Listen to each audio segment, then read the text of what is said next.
Hola a todos, bienvenidos al curso de programación en Python para analítica de datos. Mi nombre es Jorge Victorino, profesor de la Facultad de Ingeniería y Ciencias Básicas de la Universidad Central. Bueno, hoy vamos a trabajar el taller número 3 sobre algoritmos secuenciales. El contenido que tenemos previsto para hoy es abordar el tema de operadores lógicos y relacionales, funciones en Python, manejo de errores y algoritmos secuenciales. Esto conecta directamente con el tema que habíamos visto la semana pasada sobre elementos básicos del lenguaje, en el cual pues nos faltó afrontar algunos temas como el de operadores lógicos, las funciones y el manejo de errores. ¿Listo?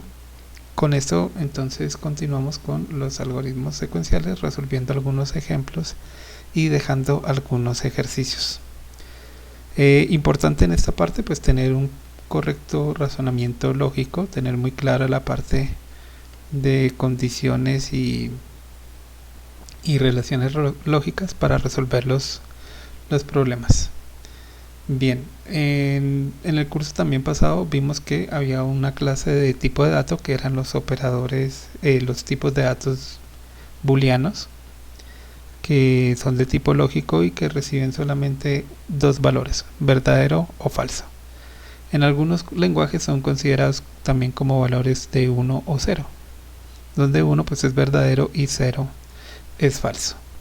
Bueno, aquí en Python pues tenemos como tal un objeto que es el booleano, y ese booleano pues nos permite manejar la palabra false o true. Listo.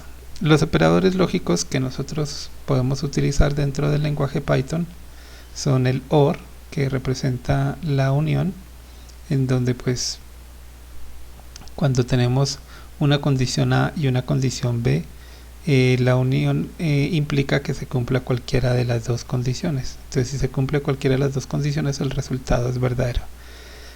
En el caso de la intersección, hay otro operador binario que es el AND. El AND representa la intersección entre dos condiciones. Para que se cumpla la condición en general, se tiene que cumplir tanto A como B. Y hay un operador unario, que es un operador de complemento. Entonces yo puedo tomar cualquier condición y hacerle la negación, de tal forma que si es verdadera pasa a ser falsa y si es falsa pasa a ser verdadera.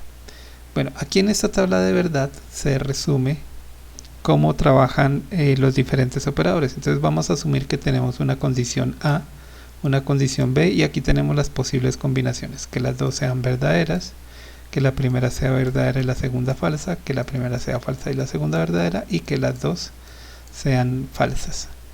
Entonces el not A pues se niega lo que tiene A. Entonces aquí verdadero, falso, falso se vuelve verdadero y verdadero se vuelve falso. ¿Listo? Lo mismo con la negación de B. Entonces aquí tenemos verdadero, falso, falso, verdadero, verdadero, falso y falso, verdadero. ¿Listo? Bueno, ¿cómo funciona el AND? Entonces fíjese que el AND solo es verdadero cuando los dos A y B son verdaderos. De resto, si alguno no se cumple, es falso. Y para el O, entonces solamente es falso si ninguna de las dos se cumple. Entonces si esta no se cumple y esta no se cumple, el resultado no se cumple. De resto, si cualquiera de las dos se cumple, si A o B son verdaderas, pues el resultado es verdadero. Listo, ya miramos con ejemplos cómo se trabajan este tipo de igualdades. Antes de ello, pues miremos los diferentes operadores de comparación. Bueno, los operadores de comparación permiten la construcción de expresiones que son aritmético-lógicas, que son las que nosotros utilizamos cuando utilizamos condiciones que bien nos sirven para tomar decisiones o nos sirven para determinar condiciones de paradas en los ciclos, que ya veremos más adelante. Al final, una expresión que es aritmético-lógica se va a evaluar con un valor de verdadero o falso. Y nosotros podemos utilizar operadores de comparación para mejorar la complejidad o aumentar la complejidad de las expresiones. Entonces, si queremos comparar si dos expresiones son iguales, pues utilizamos el operador de igualdad, que es el doble igual. Si queremos preguntar si son diferentes, entonces así se utiliza el operador diferente con admiración igual. Tenemos también el menor que, si la expresión 1 es menor que la otra, si la expresión es mayor, si es menor o igual o mayor o igual. ¿Listo? Nota importante. Nosotros para utilizar la asignación utilizamos el operador igual en Python. Entonces uno dice una variable igual a un determinado valor. Si nosotros queremos es comparar, entonces nosotros podríamos tener una variable doble igual a un determinado valor, con lo cual estaríamos diciendo que si esa variable es igual a el valor que está al lado derecho. Si eso ocurre, pues el resultado va a ser verdadero, y si no, pues el resultado va a ser falso. ¿Listo? Y pues esto va a servir para tomar decisiones. Bueno, veamos entonces algunos ejemplos. Entonces, si yo tengo la siguiente expresión, x menor a 10, y pues estamos asumiendo que x es un valor numérico, que puede ser entero o puede ser de punto flotante. Entonces esto nos da una idea de que todos los valores que son menores a 10 cumplen la condición, de tal forma que los valores que son mayores o iguales a 10 no la cumplen. Entonces, por ejemplo, si yo tengo los valores menores a 10, por ejemplo 9, 0, menos 1, menos 100, menos 745.213, todos estos valores pues están por debajo de 10, por tanto cumplen la condición. O sea, si nosotros quisiéramos saber qué valores de x cumplen la condición, aquí tenemos un ejemplo. Y para decirlo completamente, todos los valores menores cumplen la condición. ¿Cuáles no la cumplen? Pues el resto. Entonces, empezando por el 10, el 10 ya haría que esto 10 no es menor que 10, 11 en este caso no es menor que 10, y así, 20 no es menor que 10, 500 no es menor que 10 y 37.800 no es menor que 10. Bueno, también podemos utilizar, además de los operadores de comparación, los operadores lógicos para hacer expresiones mucho más complejas. Entonces podríamos decir, si y es mayor que 12.5, entonces al igual que esto, todos los valores por encima de 12.5 cumplen la condición, o si todos los valores menores a 0 cumplen la condición, es decir, aquí todos los negativos cumplirían la condición y aquí todos los valores mayores a 12.5 cumplen la condición. ¿Cuáles valores de y no cumplirían la condición? Pues el resto. ¿Ok? Para verlo mejor, vamos a hacer una gráfica acá. Entonces aquí tenemos una gráfica que nos muestra en la barra de color azul, nos está mostrando y mayor o igual a 12.5. Entonces por acá tenemos el 12.5, ¿sí? Podríamos aquí hacer un acercamiento, un zoom a la gráfica para ver qué sucede acá. Entonces aquí tenemos, por ejemplo, 12.5. entonces aquí todos los valores no cumplen. Y bueno, como estamos aquí de punto 1, mira, estamos aquí 12, 12.1, 12.2, 12.3, 12.4, aquí sería 12.45, 12.46 y así sucesivamente, de tal forma que cuando nos acerquemos a 12.5 pues va a ser falso, pero una vez llegue a 12.5, incluyendo el 12.5, va a ser verdadero, ¿sí?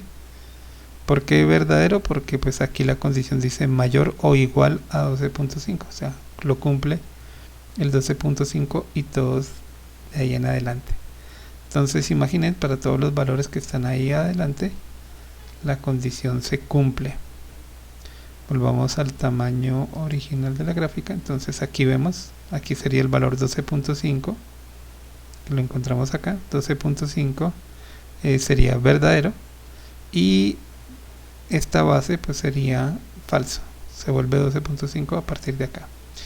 La otra condición es que y sea menor que 0.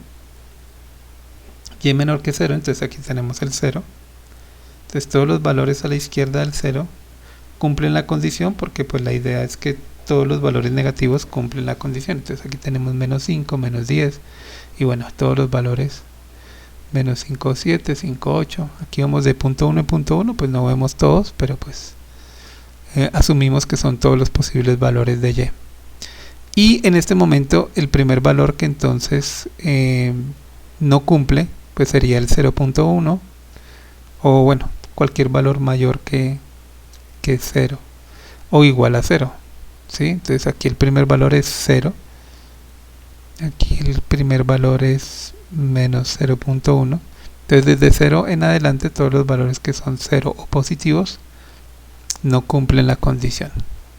Bien, entonces podemos unir esta expresión como la estamos uniendo acá, ¿sí? Podemos unir esta expresión con esta expresión a través de un operador lógico. En este caso estamos utilizando el operador lógico de OR, la unión, ¿sí?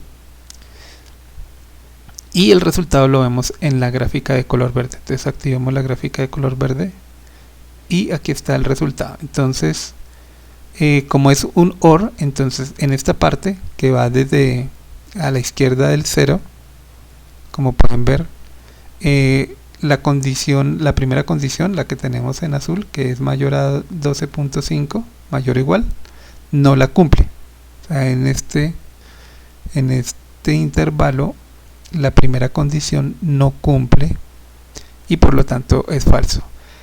En ese mismo intervalo la segunda condición, la de y menor que 0, sí cumple. Entonces todos los valores que están a la izquierda del 0 cumplen la segunda condición. Entonces no cumplen la primera, pero cumplen la segunda.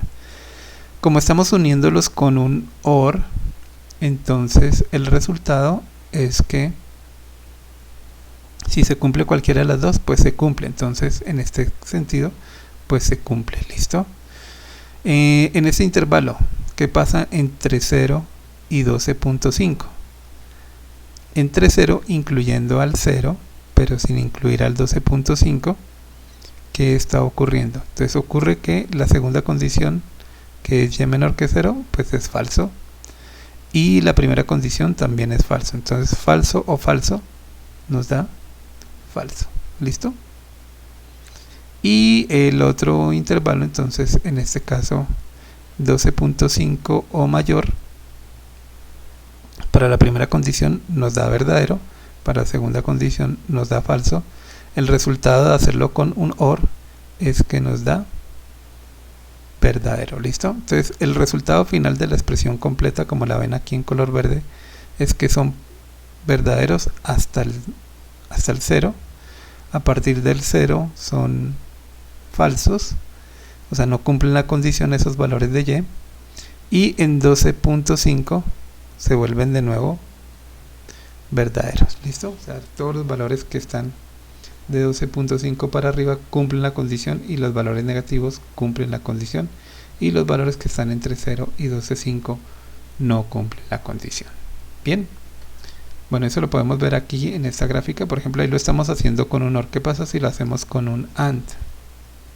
Entonces hagámoslo con un AND y volvemos a ejecutar la gráfica para ver cuál es el resultado. Entonces serían las mismas condiciones que tenemos acá, pero la gráfica entonces dice que aquí nos da falso y falso, pues falso.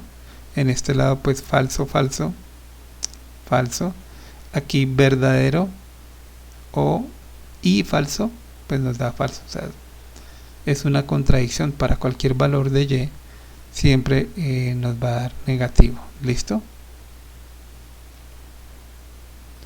Es la forma entonces como lo podemos probar. Entonces con el OR nos da como la teníamos originalmente, y con el AND nos da todo falso. ¿Listo? Bueno, También podríamos aquí cambiar los límites para probar otras opciones. Por ejemplo, bueno, podríamos mirar aquí la segunda opción. O sea, por ejemplo, aquí nos dice a menor o igual a 5. Entonces pongamos, por ejemplo, eso. Bueno, vamos a ponerlo con y. Y menor o igual a 5 sería la primera condición. Y la segunda condición vamos a decir que y es mayor o igual a 10. ¿Listo? Y entonces el resultado, vamos a ponerlo como y menor o igual a 5.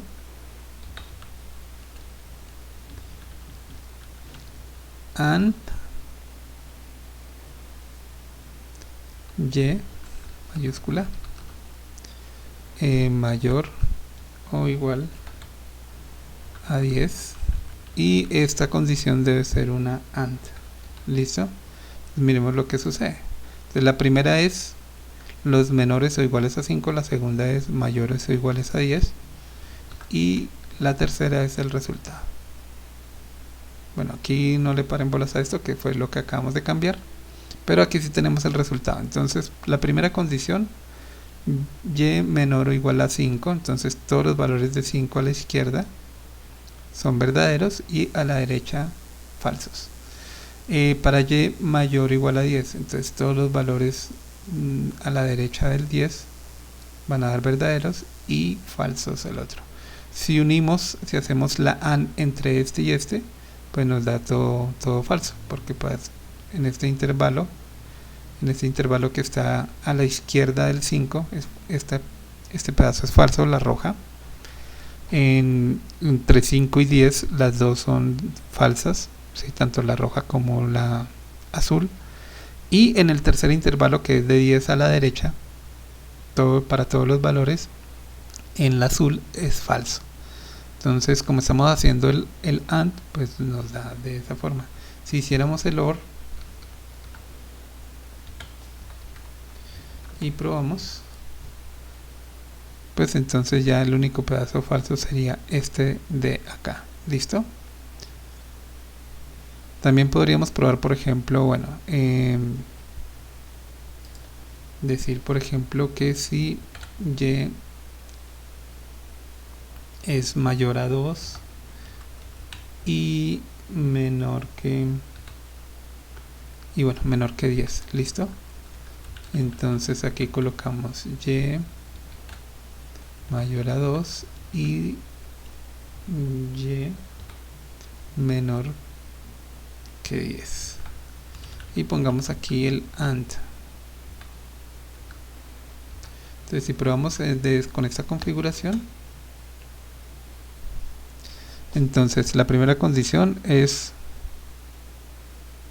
la azul, que es y mayor que 2. Entonces aquí tenemos el valor de 2, los valores mayores que 2, o sea el de 2.1 a la derecha, todos son verdaderos y a la izquierda falsos. La segunda condición, y menor que 10, entonces todos los valores menores a 10 van a cumplir, y los que son iguales o mayores a 10 no cumplen. De tal forma que si hago el AND entre los dos, entonces tenemos aquí de nuevo tres intervalos. En el primero este es negativo y este es positivo, de tal forma que nos da negativo, o sea nos da falso. En el siguiente, pues este sector es verdadero, este sector es verdadero, por lo tanto haciendo el AND nos da verdadero también, y el tercer intervalo, que es a la derecha del 10, entonces nos da falso. ¿Por qué? Porque pues el primero es verdadero pero el segundo es falso. ¿Listo? Entonces solamente queda este sector de acá como verdadero. ¿Listo? Si hiciéramos un OR, ¿qué sucedería? Si hacemos el OR, entonces este es falso pero este es verdadero, entonces nos daría verdadero. Como este es verdadero y verdadero, entonces nos da verdadero acá. Este sería verdadero y este falso, pues también nos daría verdadero. Es decir que para cualquier valor se cumpliría para cualquier valor se cumpliría. Entonces recuerden que 3 es falso, pero 3,5 es verdadero. ¿Listo? Aquí 2 es falso y 2,5 verdadero. 1 es falso, 1,5 verdadero, según lo que tenemos aquí codificado en este ejemplo. ¿Ok? Bueno, entonces esa es la forma de resolver esos problemas lógicos, considerar qué valores son los que cumplen y qué valores no cumplen. Entonces aquí planteamos unos ejercicios. ¿Listo? Entonces de tarea, entonces hacer resolver para este tipo de ejercicios. ¿Listo? Es utilizar lo que acabamos de aprender. Bien, el siguiente tema tiene que ver con las funciones en Python. Bueno, la función es un concepto fundamental en los pilares del pensamiento computacional. Si recuerdan, una de los pasos que nosotros teníamos era el del desglose, coger un problema grande y dividirlo en problemas más pequeños. Eso es lo que se conoce con el concepto de dividir y vencerás. Entonces, la forma de afrontar y de resolver un problema grande es dividirlo en problemas más pequeños.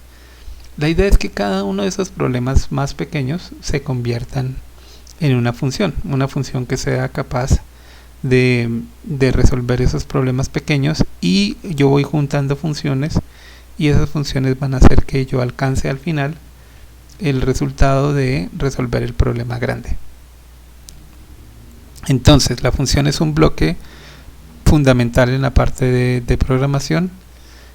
Bueno, la función pues contiene una serie de líneas de código, las agrupa a través de, las encapsula dentro de lo que es la función, como si fuera una caja a la que le entran algunas cosas y le salen otras. Entonces, para verlo de alguna forma, vamos aquí a activar lo de no me aparece la aplicación de pintar, pero un momento. Bueno, parece que la aplicación se actualizó y aquí ya cambió, entonces listo. Bueno, entonces vamos a pintar. Entonces una función sería como una caja. Tenemos aquí una caja y a esa caja le tenemos aquí varias entradas que vendrían a ser los parámetros de entrada de la función. Y aquí podríamos tener una o varias salidas o ninguna, ¿no? Entonces aquí conocemos esto como la función. Entonces aquí tenemos el f, la función, y acá los parámetros de entrada, por ejemplo a, b y c. Listo, podrían ser varios. Y las salidas, entonces vamos a suponer que tenemos aquí salidas x y salida y. Listo, entonces esto vendría a ser la función, de tal forma que, bueno, y ahorita mostramos cada uno de los parámetros, de tal forma que la función se compone de entradas, que son los valores que pueden ir cambiando a la medida que se llama la función, y dependiendo de esas entradas, la función procesa esas entradas y las convierte en una o varias salidas. ¿Ok? Una función podría no tener estos parámetros de entrada o podría no tener estos parámetros de salida. Entonces, ¿qué sentido tendría la función si no devuelve valores de salida? Bueno, pues una función que no devuelva, por ejemplo, es una función que genera una gráfica o pinta o muestra un mensaje por la pantalla, o simplemente crea un archivo o crea un video o genera una página o algo así por el estilo. Al final la idea es que las funciones sirvan como bloques para resolver no solamente el problema que están trabajando, sino problemas que necesiten ese bloque. Eso es lo que también llamamos en el pensamiento computacional como el reconocimiento de patrones. Al final esta función, que nos quede bien hecha, se convierte como en un patrón. que recibe unos elementos de entrada, me devuelve unas salidas y yo los puedo conectar con diferentes funciones. Aquí podría conectar otra función, antes podría conectar otra función, podría encapsular esto dentro de una función más grande, etcétera. ¿Listo? Entonces este va a ser nuestro bloque fundamental. Bueno, miremos ahora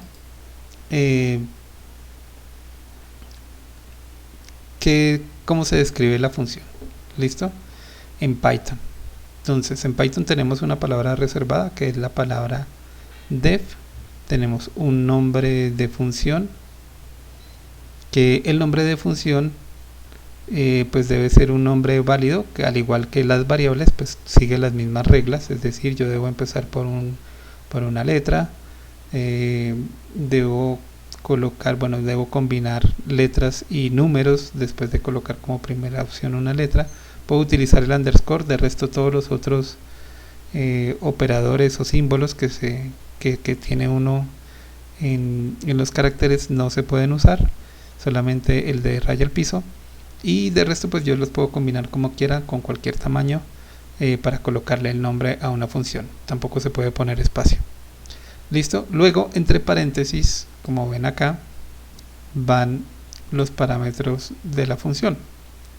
Una función puede tener ninguno, podría esto estar vacío, o sea no tener ningún parámetro, podría tener 1, 2 o n parámetros. También está la posibilidad de tener parámetros variables, como por ejemplo lo vimos en la función print. La función print yo le puedo llamar a la función sin parámetros, o llamarlo con 1, con 2, con 10, con 20. ¿Ok? Entonces eso también se puede configurar de esta forma. Más adelante veremos en detalle cómo se pueden hacer esas cosas avanzadas con funciones, pero por el momento los parámetros, que en este caso serían las entradas A, B y C, serían los que yo colocaría en esta parte, separados por coma y entre paréntesis redondos. Al final de los parámetros cierro el paréntesis y coloco 2 puntos, y con eso quedamos listos para empezar a escribir el cuerpo de la función. Entonces el cuerpo de la función pues son todas las otras instrucciones que están dentro de la función, que es todo el procesamiento que se hace para convertir las entradas en las salidas, y pueden ser también tanto una como muchísimas instrucciones.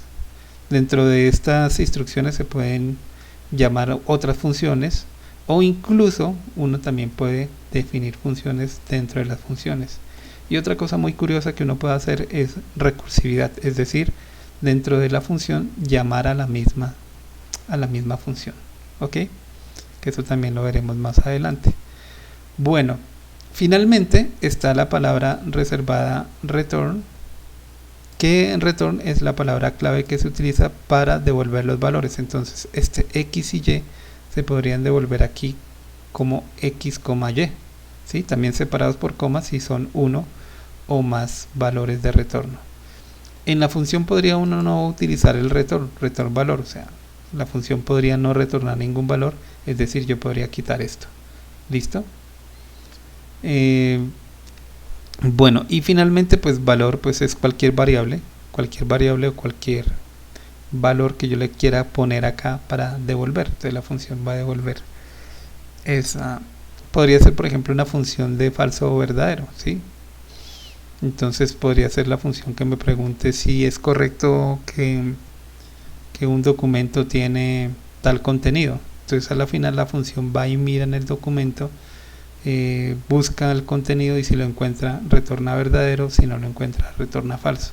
Entonces en ese caso no necesariamente tiene que ser una valor, puede una variable, puede ser un valor. Y listo, la función termina cuando yo devuelvo el sangrado. Entonces todas las instrucciones que están dentro de la función están a un nivel de sangría, y todas conservan pues bueno por lo menos un nivel de sangría. Si tienen por lo menos un nivel de sangría, están dentro de la función.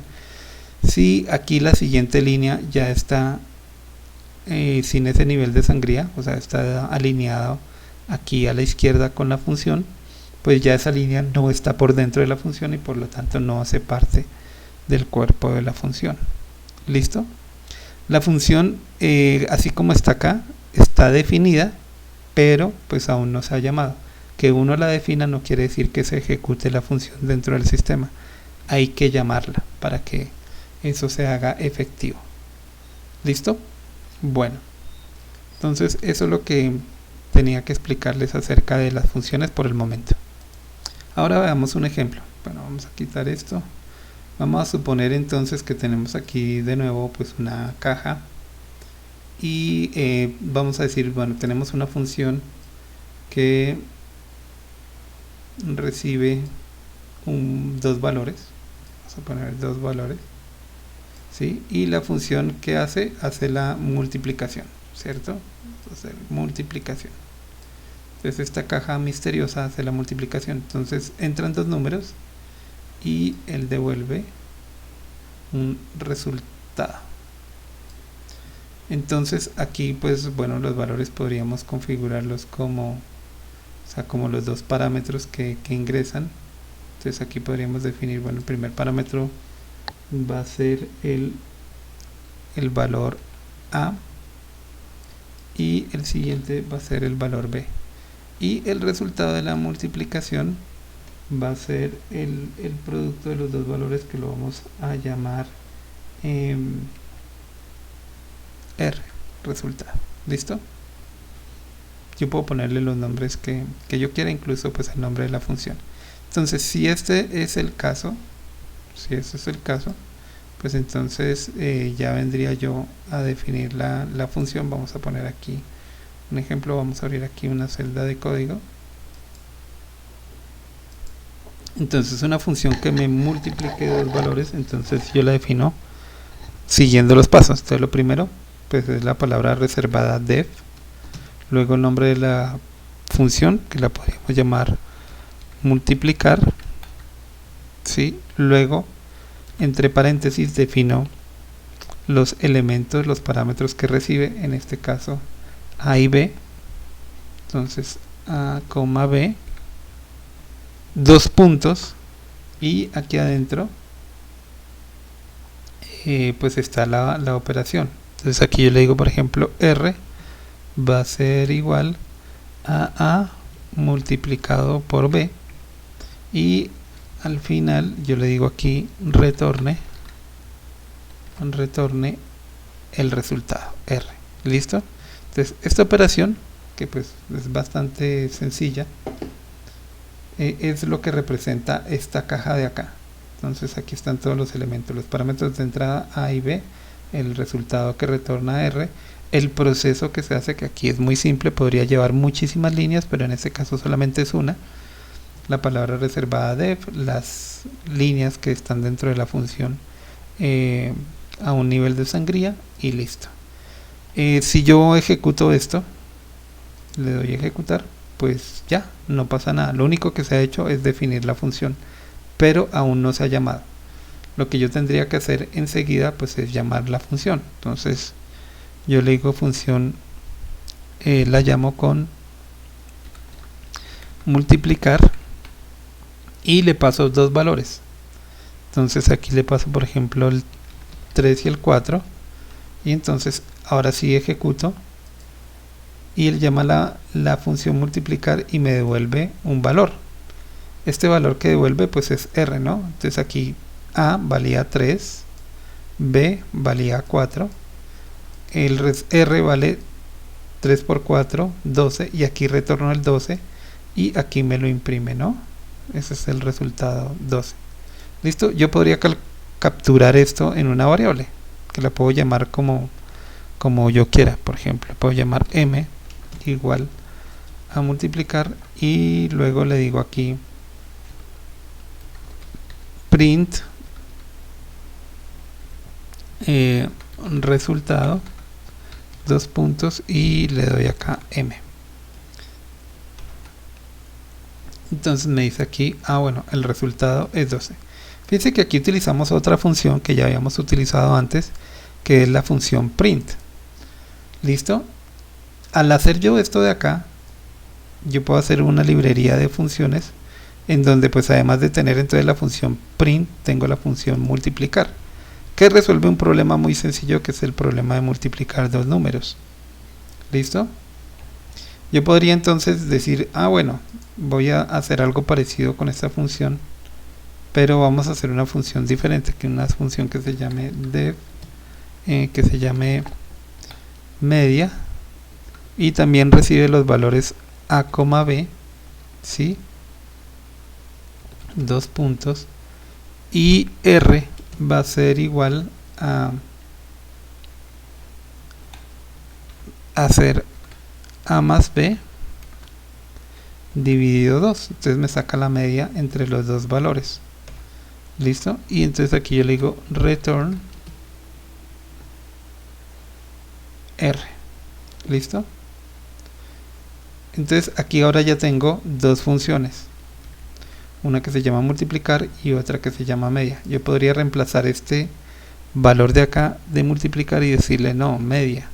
Como media también recibe dos valores, pues puede utilizarlo. Entonces aquí yo utilizo 3 y 4 y ejecuto, pues obtengo el resultado de 3.5, que es la media entre 3 y 4. ¿Listo? Entonces media también tiene una estructura igualita a la de multiplicar, pero el proceso es diferente. ¿Listo?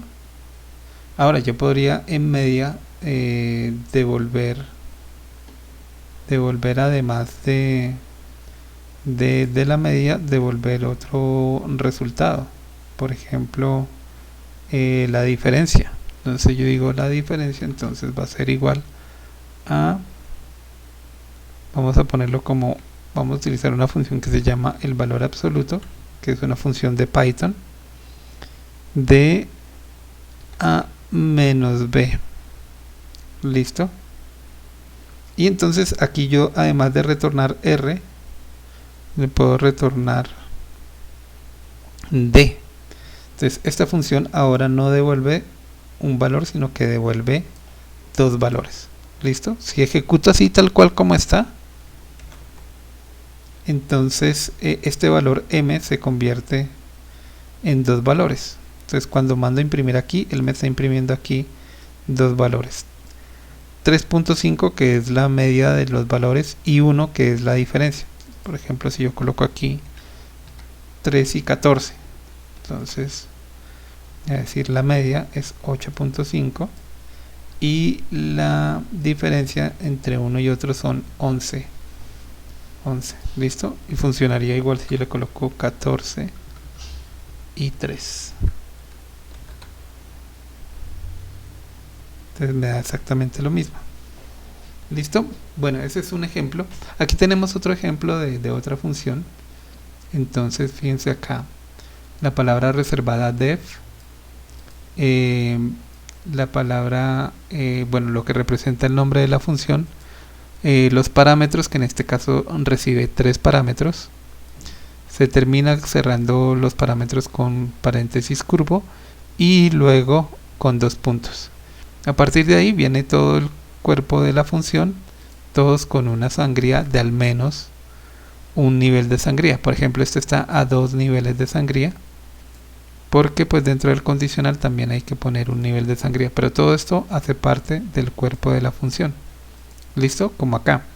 Esta función llega hasta acá. Esta función llega hasta acá. Pero esta línea ya está por fuera de tanto de la primera como de la segunda. Y esto también está por fuera de la primera y la segunda. O sea, esto no hace parte de las funciones.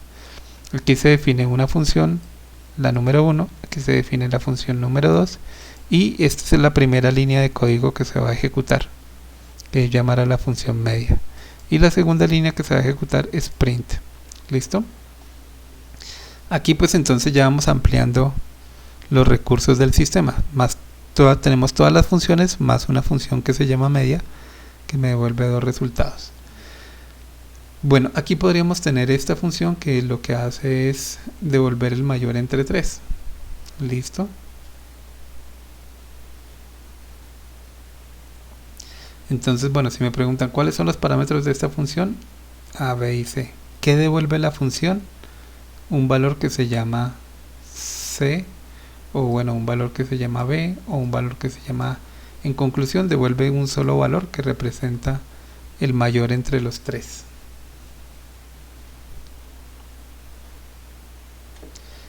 Bueno, listo. Sigamos avanzando.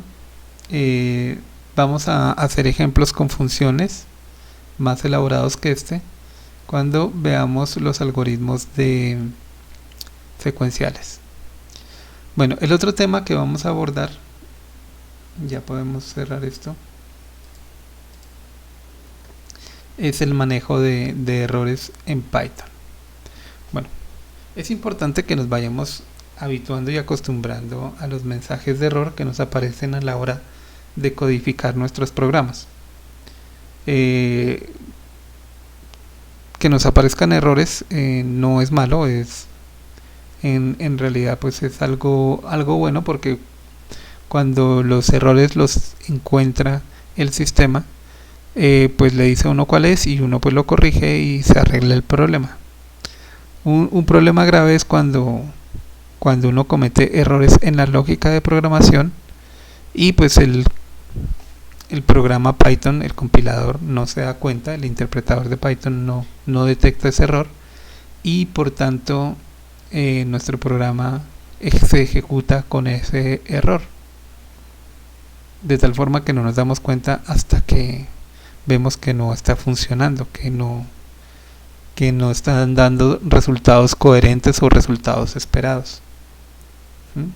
Pero que aparezcan los errores pues es bueno, y pues es bueno que ustedes se vayan habituando a los tipos de errores para que los aprendan a corregir rápidamente.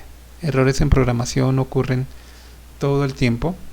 Si ustedes se dan cuenta, mientras yo estoy escribiendo el código pues voy cometiendo errores, y pues sobre todo uno cuando está comenzando a programar comete muchos errores de sintaxis mientras está aprendiendo el lenguaje. Entonces mi invitación es a que se vayan acostumbrando a ver esos errores, a identificarlos rápidamente y aprender cómo se resuelve. Entonces, tipos de errores. Errores de sintaxis quiere decir errores cuando yo escribo mal. Por ejemplo, un error de sintaxis es que la regla dice que viene la palabra def, el nombre, los parámetros y 2 puntos. Si yo quito el 2 puntos de acá y trato de ejecutar, me sale un error de sintaxis. Me dice que aquí en esta línea, después de esto, él esperaba 2 puntos. Entonces él no sabe si lo que usted quería era colocar más parámetros o algo,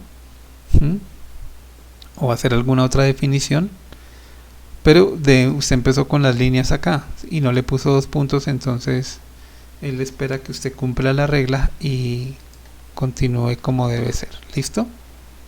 Entonces, bueno, ese es un primer tipo de error, los errores de sintaxis, dice inválida sintaxis. Entonces, cada una de las sentencias que nosotros vayamos aprendiendo, pues son reglas. Y en la medida que se violen esas reglas, pues nos va a aparecer un error de sintaxis. Por ejemplo, nosotros hemos aprendido a asignar un valor a una variable, como por ejemplo x, yo le digo x igual a 12. ¿Sí? Pero de pronto a mí se me olvida y digo, a mí me parece más natural escribir que a x le asigne, que el 12 se lo asigne a x. ¿Sí? Si yo ejecuto este código, me aparece un error que, bueno, no me dice exactamente que es un error de sintaxis, pero sí me dice que yo como que a un literal no le puedo asignar una variable que de hecho pues no existe, ¿vale? No puedo asignarle a un literal. Ok, si supongamos yo le pongo aquí y igual a x, entonces me sale otro tipo de resultado, otro tipo de error, que es que x no está definido. Ya miramos ese tipo de error. Bueno, entonces íbamos acá en errores de sintaxis. Entonces, en la medida en que yo no cumpla las reglas con las cuales se debe construir el lenguaje, pues me salen errores de sintaxis. ¿Cómo se resuelve eso? Pues aprendiendo a identificar las reglas a la hora de escribir una expresión. Y no es grave porque pues el sistema se da cuenta de todos los errores de sintaxis, así que nos los va a marcar. El otro error es un error de ejecución. Entonces dice, en este caso la codificación es correcta, pero el problema ocurre cuando se ejecuta el programa, que era lo que les estaba comentando ahorita. Esto pasa porque ocurre algo inesperado en los resultados del programa. ¿sí? Por ejemplo, cuando se ingresa un valor que produce un error en una operación, un archivo que no existe, falla del sistema, entre otros. Para resolver este tipo de errores es necesario anticiparse a los problemas que pueden suceder cuando el usuario o el sistema interactúa con el programa y se puedan manejar estas excepciones. Bueno, el tema de las excepciones es algo que no alcanzamos a ver en el curso, pero pues sepan que existe una forma de interceptar esos errores de ejecución. ¿Errores como cuáles? Por ejemplo, yo le digo a usted ingrese un número y usted ingresa otra cosa. Cuando yo vaya a convertir esa otra cosa que usted escribió en un número y no se puede convertir, me sale un error. Entonces ese es un error que no aparece siempre, solamente aparece cuando usted escribe cosas que el sistema no espera. Mientras usted escriba lo que se espera, pues el programa funciona bien. Pero si no, pues ocurre un error inesperado. Lo mismo ocurre, por ejemplo, si el programa le pide a usted quiere procesar un archivo de Excel. Entonces lo primero que hace el programa es decirle, bueno, dígame el nombre y la ruta del archivo para ir a abrirlo. Usted le pasa el nombre y la ruta, pero le pasa el nombre y la ruta de un archivo que no existe. O la ruta está mal o el nombre del archivo está mal. Cuando él intenta abrirlo, pues sale un error en tiempo de ejecución, donde dice que no encuentra el archivo esto. Entonces puede que si no se maneja ese tipo de error, la aplicación termina en ese momento. Para que no termine la aplicación y me dé varias posibilidades, por ejemplo la posibilidad de volver a intentar a darle el nombre del archivo, o pues simplemente mandarme un mensaje y decir que bueno, que entonces va a ignorar el archivo y va a trabajar con otra cosa, ¿sí? Son opciones que hay que capturar. Eso se captura por medio de excepciones y se trata de solucionar ese problema. Bueno, el otro tipo de errores son los errores de lógica que les hablaba, que ya es que el programa no funciona, o sea, de manera lógica no funciona bien. Toda la sintaxis, las reglas del sistema se cumplen, pero el programa no funciona bien. Esos errores pues son los más difíciles de resolver. Entonces, bueno, errores de sintaxis, ¿cuándo ocurren? El nombre de la variable o función que se referencia no existe, que es lo que está pasando por ejemplo acá. Entonces yo aquí mando a ejecutar y resulta que yo le estoy asignando a y, le estoy creando la variable y le estoy asignando el valor de x, pero x no existe, ¿sí? O yo por ejemplo puedo tratar de llamar a x como una función, le digo a x y le paso a, b. Y me dice, bueno, el nombre x de función no existe, no lo conozco, ¿sí? Tengo que primero definirlo para poderlo utilizar, ¿vale? Bueno,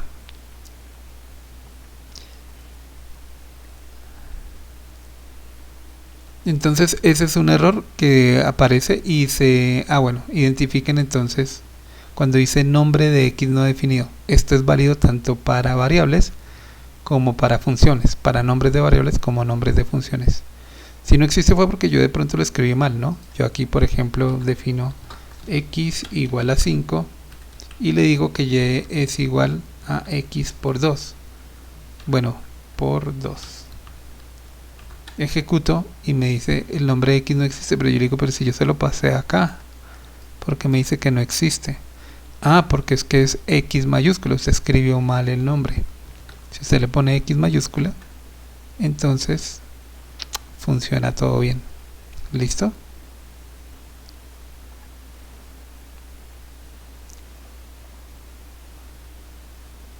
Bueno, existe otro tipo de error cuando al hacer operaciones el tipo de dato o de variable no es el esperado. Entonces, por ejemplo, si yo revuelvo operaciones con cadenas, por ejemplo, yo hago x igual a 5 y w igual a hola, ¿sí?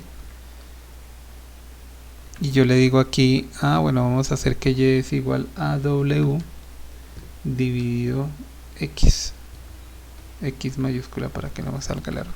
¿Listo? Entonces aquí estoy haciendo una operación entre dos variables que no está soportada. Mira, operación no soporta este tipo de operación, no está soportado. Usted está tratando de hacer una operación entre string e enteros. O sea, hay un valor que es entero, otro valor que es de tipo string o cadena de texto, y eso no, yo no puedo hacer división de esos dos tipos de variables. Entonces está poniendo ese problema al sistema. ¿Listo?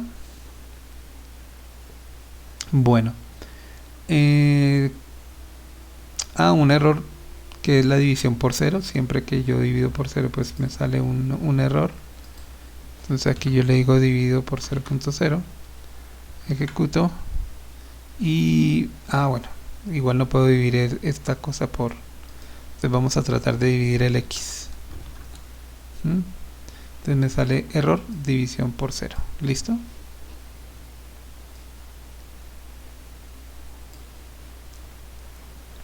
Error en la estructura de codificación, por ejemplo, la estructura condicional, cíclica, función, entre otros. Este tipo de errores también incluye problemas con el sangrado correcto del código. Bueno, listo. Entonces, cuando aprendemos la sintaxis de una estructura y no la seguimos, pues eso también nos puede representar un error. Por ejemplo, ya aprendimos cómo se define una función. Entonces, cualquier error, por ejemplo, que le poníamos ahorita, vamos a definir una función f, ¿sí?, que no recibe parámetros y que, pues, digamos que imprime un mensaje. Entonces, si yo tampoco le pongo la sangría y le pongo, por ejemplo, print hola, entonces ejecutamos y me dice, yo esperaba que existiera un bloque indentado acá, o sea que la función por lo menos tuviera una instrucción, ¿sí? Aquí, como la función no tiene, es como si se hubiera definido la función nada más y no tiene ninguna instrucción adentro. Para que tenga por lo menos una instrucción adentro, tengo que darle tab para que le ponga al menos un nivel de sangría y exista por lo menos una línea. Entonces, en este caso ya existe. Entonces, a pesar de que yo le puse aquí varias líneas vacías, por lo menos aquí hay una línea que está sangrada y esa línea está dentro de la función. Entonces, aquí afuera yo podría llamar a la función f, decirle vamos a llamar a f, y por lo tanto la función f me imprime hola. ¿Listo? Acá miramos que funciona bien. Voy a poner hola, ¿qué tal? Y ahí está el resultado. ¿Listo? Entonces aquí se definió la función que tiene solamente esta línea, y esta que está aquí a este lado, pues ya está llamando la función. Si le quito de nuevo el sangrado, entonces ya no tiene ninguna línea. Entonces me dice, bueno, esperaba que usted indentara un bloque de instrucciones, ¿sí?, que le pusiera sangría a un bloque de instrucciones. Bueno, ese es el otro tipo de error que aparece.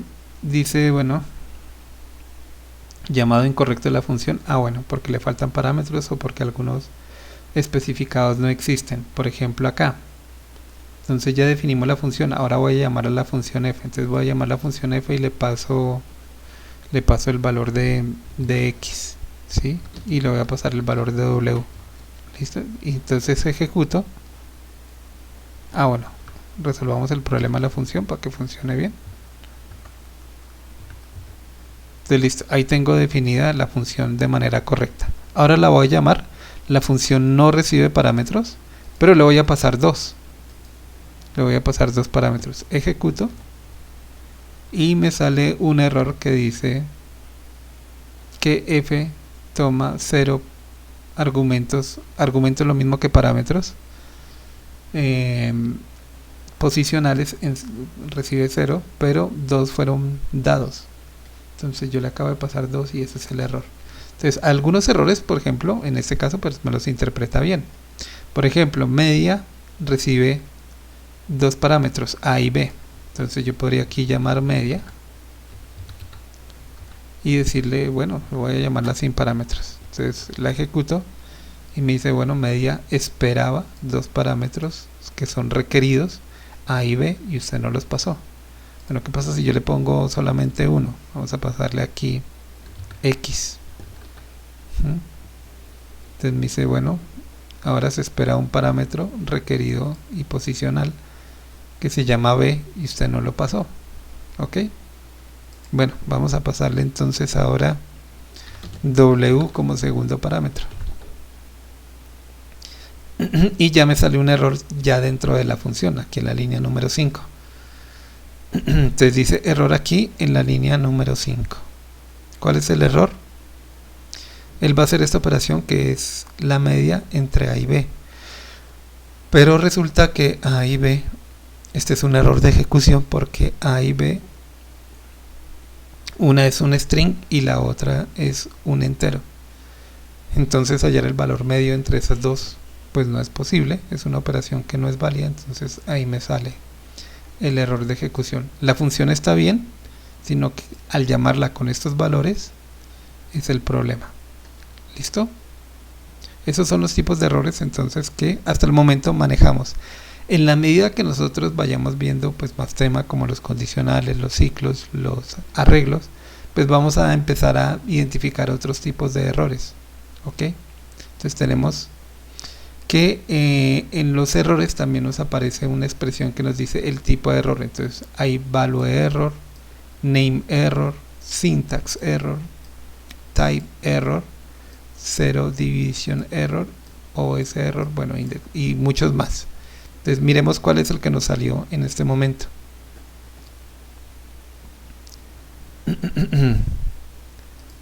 Entonces el error que nos aparece en este momento es type error, que lo que significa es que es un error en tipo, o sea, una operación que se va a hacer entre entero y string, o sea, no coinciden los tipos de datos para hacer la operación. Bueno, cuando le quitamos aquí el dos puntos, entonces me sale syntax error. Entonces esta palabrita que aparece aquí nos determina el tipo de error que nos está saliendo. ¿Listo?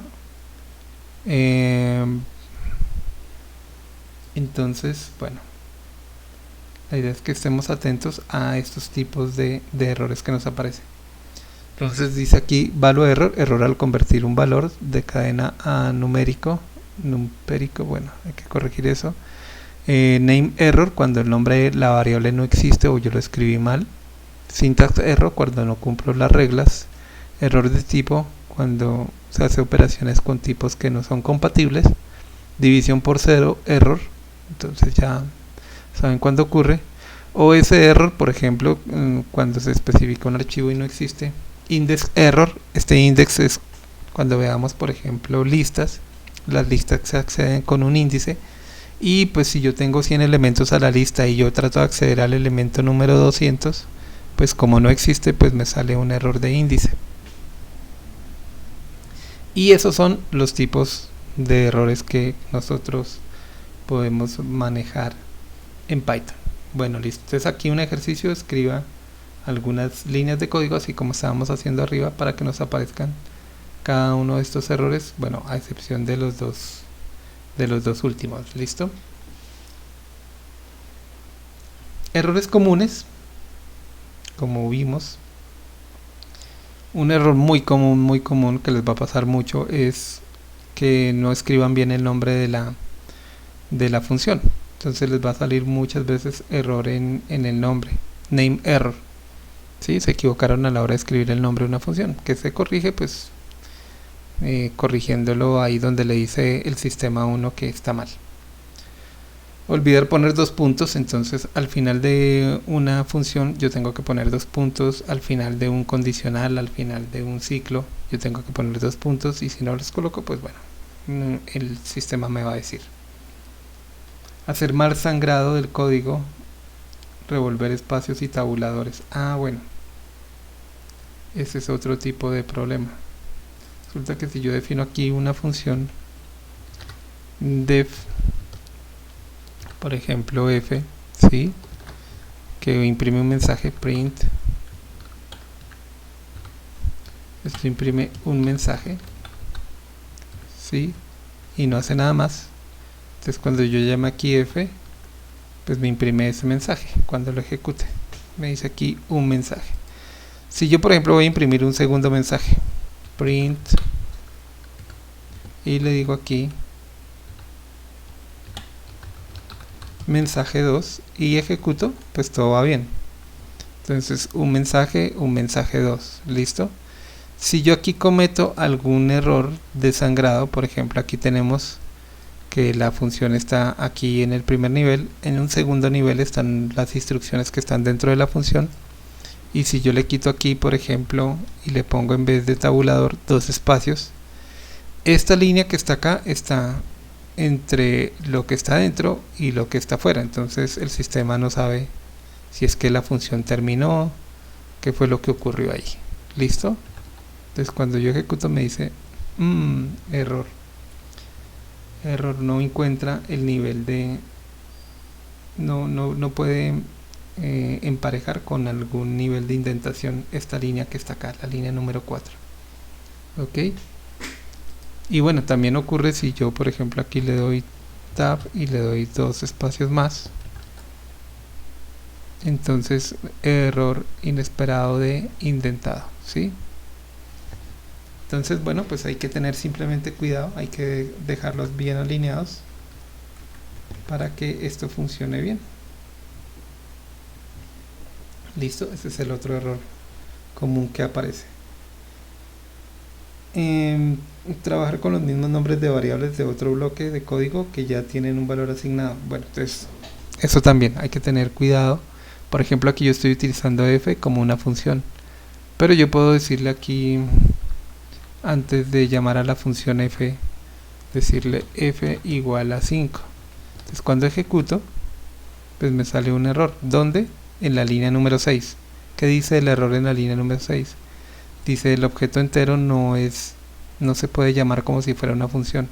Es decir, aquí se creó la función f, pero aquí la dañé. O sea, la f ya no es el nombre de una función, sino f es una variable. Entonces cuando yo trato de llamarlo aquí con esto, pues es un error. ¿Listo? Porque ya no existe la función.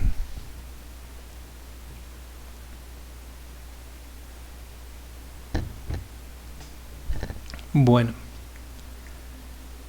entonces ese es como los errores más comunes que se comete. Para ver más información acerca de errores comunes, pues aquí les comparto unos enlaces en donde pueden ir a profundizar sobre otro tipo de errores comunes que se cometen a la hora de programar en Python. Inicialmente pues esos serían los con las cosas que deberíamos tener más cuidado, y listo. Bueno, ya para terminar entonces viene el tema de algoritmos secuenciales. Entonces vamos a hacer aquí algunos ejemplos y finalmente pues van a quedar ahí algunos ejercicios. ¿Listo? Entonces vamos entonces ya a resolver mediante la parte de programación y hacer funciones de cada uno de los ejemplos que tenemos acá. ¿Listo? Entonces vamos a practicar todo lo que hemos visto hasta acá, que tiene que ver con entrada y salida, que tiene que ver con funciones, que tiene que ver con operadores aritméticos lógicos y con expresiones aritméticas. ¿Listo? Con nombres de variables, tipos de variables y todo esto. Entonces, primer problema que nos enfrentamos acá, dice, bueno, se quiere calcular el área de un polígono regular de 5 o más lados. Se sabe que el área se calcula según la siguiente fórmula: A igual a P por A sobre 2, donde P es el perímetro, ¿sí? Longitud, bueno, que es la longitud del borde, y A es el apotema. El apotema es la menor distancia del centro a uno de los lados. Diseñe una función que calcule el área de un polígono regular a partir de un número de lados, apotema y longitud de lado. Nota, recuerde que un polígono regular tiene todos sus lados iguales. ¿Ok? Bien, entonces, ¿cómo hacemos para resolver este problema? Entonces lo primero, antes de irse a codificar, es analizar y mirar qué opciones tenemos. Primero hay que resolverlo o en papel o en la cabeza antes de comenzar a programar. Bueno, lo primero en este ejercicio se nos pide construir una función que va a ser lo siguiente. Entonces aquí tenemos la cajita de la función y nos dicen que recibe tres parámetros. Uno, el número de lados. Otro, que es la apotema.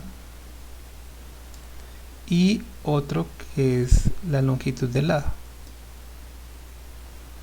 Y esta cajita nos devuelve el área del polígono regular.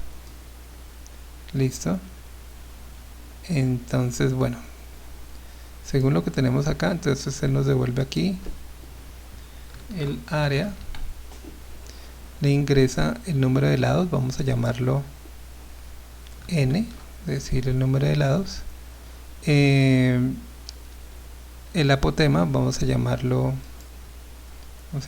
A minúscula, y la longitud del lado pues vamos a llamarla lon. ¿Listo? Estos son los parámetros. Entonces así es como funciona. Listo. Ahora la fórmula, vamos a la fórmula y entendemos un poco cómo es la fórmula. Entonces la función que tenemos que hacer es esta, pero la fórmula que tenemos que procesar, o sea, los datos que tenemos que procesar no están coincidiendo con los de la fórmula. Resulta que aquí nos dicen que tenemos que hacer una función con estos tres, n, a y longitud. Y lo que tenemos aquí en la fórmula es p, que es perímetro, a, que es la apotema, y 2, que pues bueno, es un valor escalar. Pero entonces tenemos aquí 3 y aquí tenemos 2 variables. Entonces también nos toca entender un poco cómo funciona el ejercicio. Entonces si nosotros decimos, bueno, pero es que el perímetro viene a ser el número de lados por la longitud del lado. Como todos los lados son iguales, pues simplemente es multiplicar la longitud del lado por el número de lados, y con eso obtenemos el perímetro. Y ya teniendo el perímetro lo multiplicamos por a y lo dividimos por 2 y así obtenemos el área. ¿Listo? Entonces como primera medida pues tenemos que calcular el perímetro, y como segunda medida tenemos que calcular el área, y así pues resolvemos el problema. ¿Vale? Entonces esa es la función. Bueno, de acuerdo con lo que tenemos acá, vamos a definir aquí la función dentro del código. Entonces decimos, lo que nos toca hacer es esto: def, el nombre de la función, que se llama, digamos, se llama área polígono, y la función recibe n, recibe a y recibe lon. 2 puntos, y en alguna parte debe retornar return área. Entonces fíjense que estamos llamando igual que como definimos ahí. Dijimos, bueno, el primer paso que tenemos que hacer, entonces vamos a ponerlo aquí, número 1, calcular perímetro. Y paso número 2 para resolver la función es aplicar la fórmula. ¿Listo?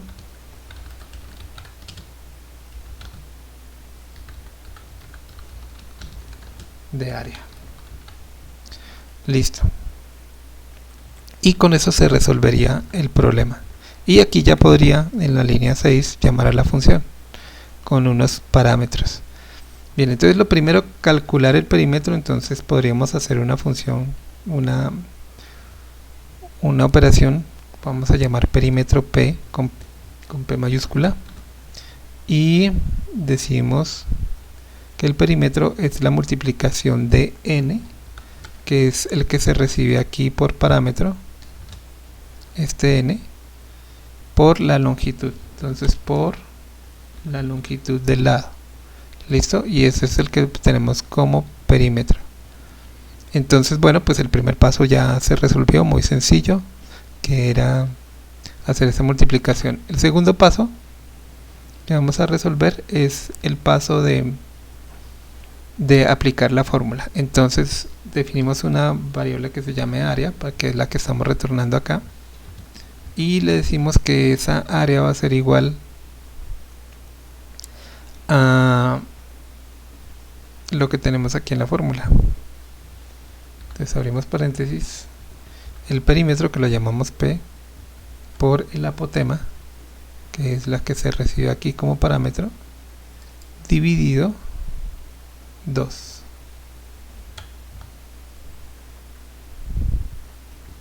Y listo, quedó hecha la función. Entonces área polígono ya la podríamos llamar, le escribí polígono.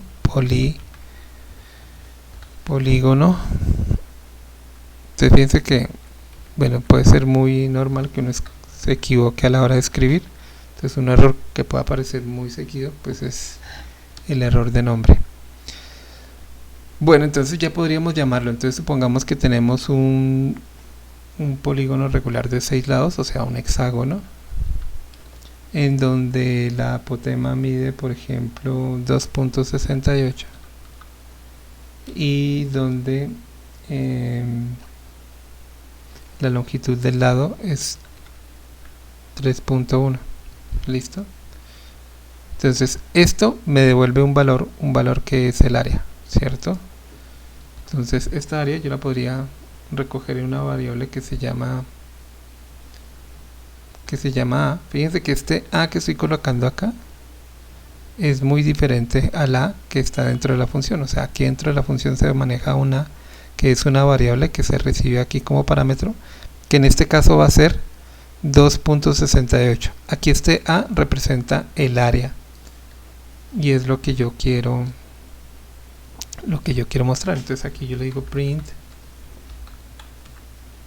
entonces el hexágono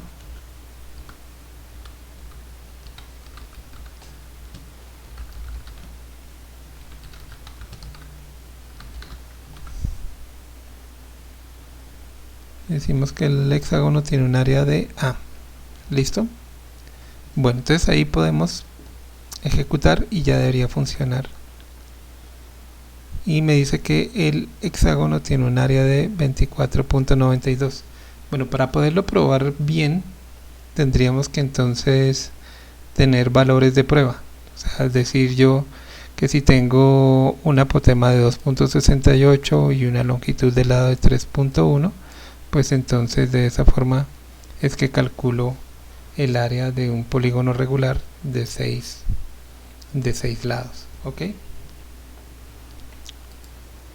Bueno, bien, entonces hasta el momento pues ya resolvimos el primer ejercicio haciendo la función, aunque lo recomendable es construyendo paso a paso. O sea, lo primero que debimos haber hecho fue escribir esta línea, calcular el perímetro, verificar que el perímetro está bien, luego el área. Luego que calculamos el área, entonces verificamos que está bien.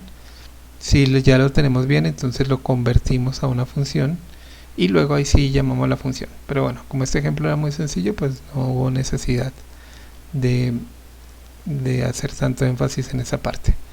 Miremos el ejercicio número 2.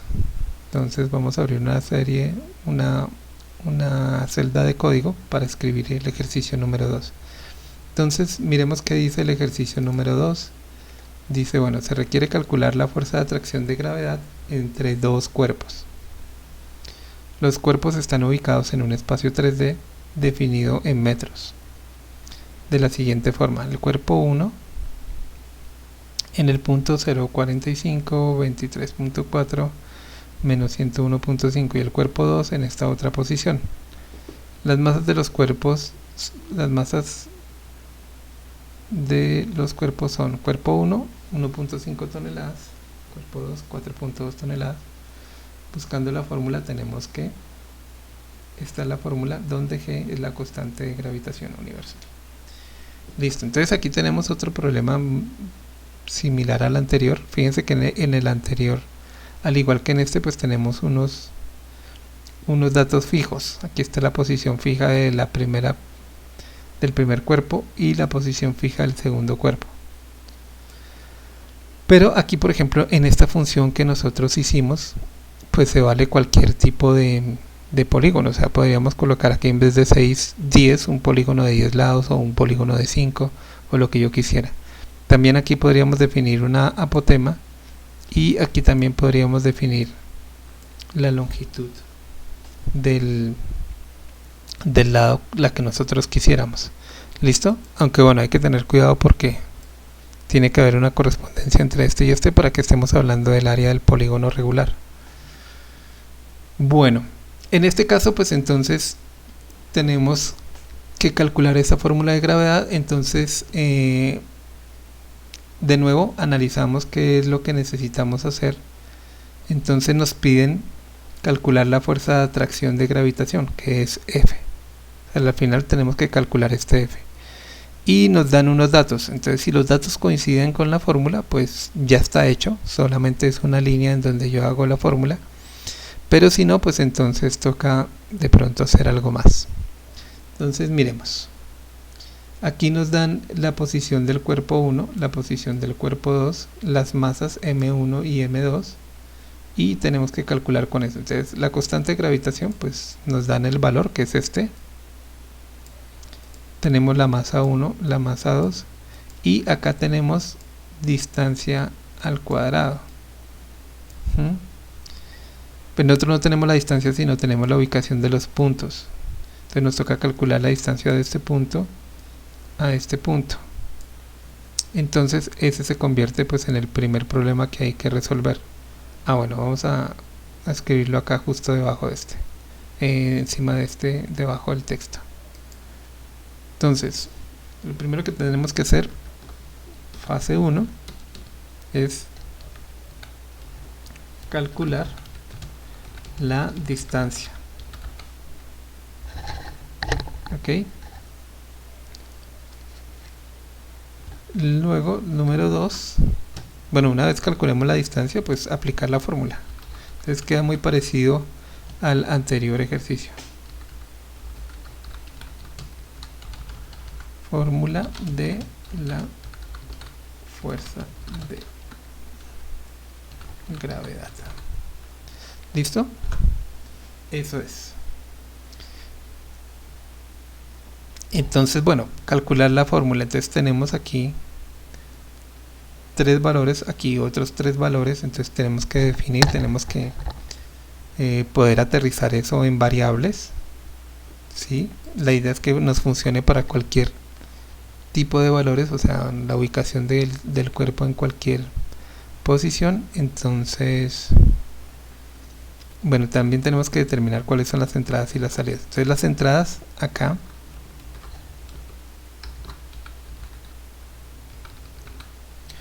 entonces nos dan la posición, vamos a llamar entonces x1, y1, z1, y acá x2, y2, z2. Entonces el cuerpo 1, la posición, está definida por x1, x2, y1 y z1, y la posición del cuerpo 2 está en x2.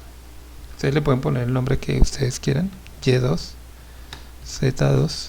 La idea es que los nombres correspondan con lo que están haciendo las variables. Entonces lo mismo acá, tenemos la masa del cuerpo 1 y la masa del cuerpo 2, y además tenemos el G mayúscula, que es la constante de gravitación universal. Bueno,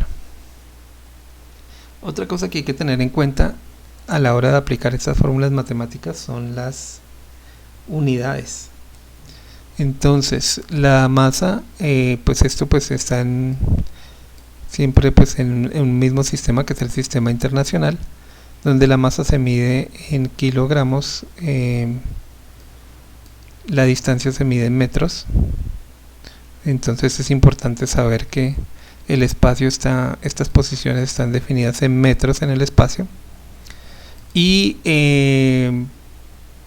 la constante de gravedad por lo tanto también está en ese sistema de medida. Entonces este es el valor de la constante de gravedad. Entonces bueno, por lo menos un valor que ya tengo es estos de acá. X1 es igual a 0.45, Y1 a 23.4, Z1 a menos 101.5, X2 sería 20.3, perdón, Y2 es igual a menos 5.2, y finalmente tenemos que la posición de la segunda partícula es 16.23. Listo, la masa 1 nos dice que es 1.5 toneladas. 1.5 toneladas convertidos a kilogramos serían 1500 kilogramos, y 4.2 toneladas sería la siguiente, que serían 4200 kilogramos. Si la conversión fuera poco más difícil, pues tendríamos que hacer la operación aquí dentro del programa. Y la constante de gravitación, que es 6.67388 por 10 a la menos 11. Entonces hay una forma de escribir esto que es E a la menos 11, y ya quedó definida la constante. Bueno, esas son las entradas, y la salida pues tiene que ver con la fuerza. Salida que vendría a ser F mayúscula igual a algo. ¿Listo? Entonces bueno, primero calcular la distancia. Entonces la distancia, si este problema, aquí estamos utilizando los pilares del pensamiento computacional. Identificamos dos tareas que hay que realizar. Calcular la distancia a partir de los dos puntos, pues es sencillo, ¿no? Aplicamos la fórmula de distancia euclidiana para calcular la distancia entre esos dos puntos. Entonces eso es aplicar una fórmula. Y la segunda operación es aplicar una fórmula, por lo tanto ninguna de las dos tiene que desglosarse en problemas más sencillos, porque ya pues están fáciles de resolver. Como ya están fáciles de resolver, pues entonces ya entro a codificar y ver que eso me está funcionando bien. Listo, entonces distancia, que la vamos a llamar D, va a ser igual a la diferencia entre los puntos. Entonces vamos a calcular primero la diferencia entre x1 menos x2, ¿sí? Y esto se eleva al cuadrado, entonces por 2, a eso le sumamos la diferencia entre y1 menos y2, eso también elevado al cuadrado, más la diferencia en z, que en este caso sería z1 menos z2 menos, no lo escribí, menos z2, y esto elevado al cuadrado. Y todo esto desde acá, desde el comienzo hasta el final, esto raíz cuadrada. Entonces para sacar raíz cuadrada elevamos todo esto a la 0.5. Listo, y esa sería la distancia entre los dos puntos. Bueno, lo que deberíamos hacer hasta el momento es probar que todo está bien. ¿Listo? Entonces si ejecutamos acá, tendríamos que imprimir, decirle que vamos a imprimir D, print D, y pues debería ser algo que pudiéramos verificar que está bien construido. Bueno, en general la idea es que estos valores que colocamos acá y el resultado que nos da de distancia pues representen algo que tenga sentido para nosotros. Pues en este caso pues debido a la sencillez de las operaciones, pues asumimos que está bien calculada, pero podríamos colocarle valores de prueba que nos den la idea de si esto está bien o no. Bueno, listo. Asumimos entonces que la distancia está bien. Entonces si la distancia está bien, pasamos al segundo punto, que sería calcular la ecuación. Entonces decimos que F es igual, tenemos aquí G que multiplica y bueno, vamos a poner el numerador, entonces vamos a poner M1 por M2 y esto dividido en D al cuadrado. Entonces D, bueno, aquí de hecho una situación, como necesitamos D al cuadrado y aquí estamos sacando raíz cuadrada, entonces no habría necesidad de sacar raíz cuadrada, entonces podríamos decir que esto es D2 D cuadrado y esta es la distancia entre los dos puntos al cuadrado. Entonces aquí no coloco D sino coloco D2 y pues me queda mucho mejor, o sea, aquí saco raíz cuadrada y aquí me tocaría elevar al cuadrado, entonces mejor no saco la raíz cuadrada y ya me queda al cuadrado. Entonces esta sería la respuesta. Listo, entonces aquí imprimo D e imprimo F y pues ya debería estar bien. Básicamente lo que estoy probando acá es que no tenga errores de codificación. Entonces vemos que la fuerza de atracción de gravedad entre esos dos cuerpos es 2.79, digamos, ¿sí? Podríamos también aquí utilizar una función para el redondeo para no tener tantas posiciones decimales. Bien, entonces vemos que es 2.79 por 10 a la menos 8. O sea, es una fuerza muy bajita. Pues bueno, de todas maneras esta fuerza está dada por newtons por metro cuadrado, creo. Bueno, los físicos me corregirán ahí. Listo, supongamos que entonces ya tenemos esto y lo tenemos bien, entonces lo correcto sería convertir esto a una función. Entonces, así como la que tenemos acá abajo, entonces yo diría aquí def fuerza de gravedad entre los dos cuerpos y bueno, esto recibiría un montón de parámetros. Entonces los parámetros que recibiría serían x1, y1, z1, x2, y2, z2. Bueno, aquí hay una cosa importante y es, yo defino el orden de los parámetros de acuerdo pues con lo que yo considero que debo colocar como orden de los parámetros. Entonces yo digo, bueno, primero voy a colocar la masa y luego la posición x, y, z. Luego viene la masa del segundo cuerpo, m2, y luego las posiciones x, y, z del segundo cuerpo. Y en realidad no necesitaría más. Podríamos decirle que yo le paso la constante, pero no, la constante la podríamos tener dentro de la función. Entonces aquí coloco dos puntos y acá defino la función. Entonces primero se calcularía la distancia al cuadrado, que sería esto. Bueno, vamos a quitar estos mensajes.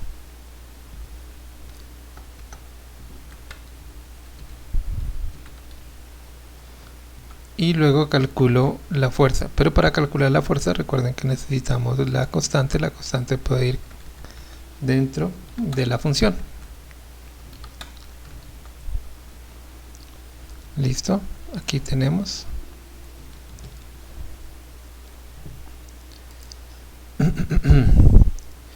bien,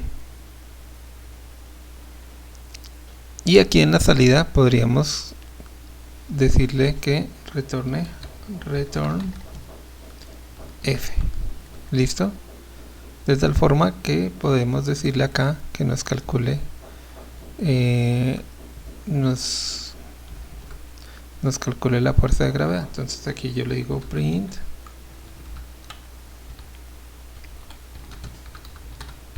la fuerza de gravedad es dos puntos y entonces aquí puedo llamar a la función que me retorna ese valor de la fuerza. Entonces se llama fuerza de gravedad y recibe los parámetros. Entonces toca pasar los parámetros de acuerdo con el orden que nosotros definimos. Entonces primero M1, luego X1, Y1, Z1,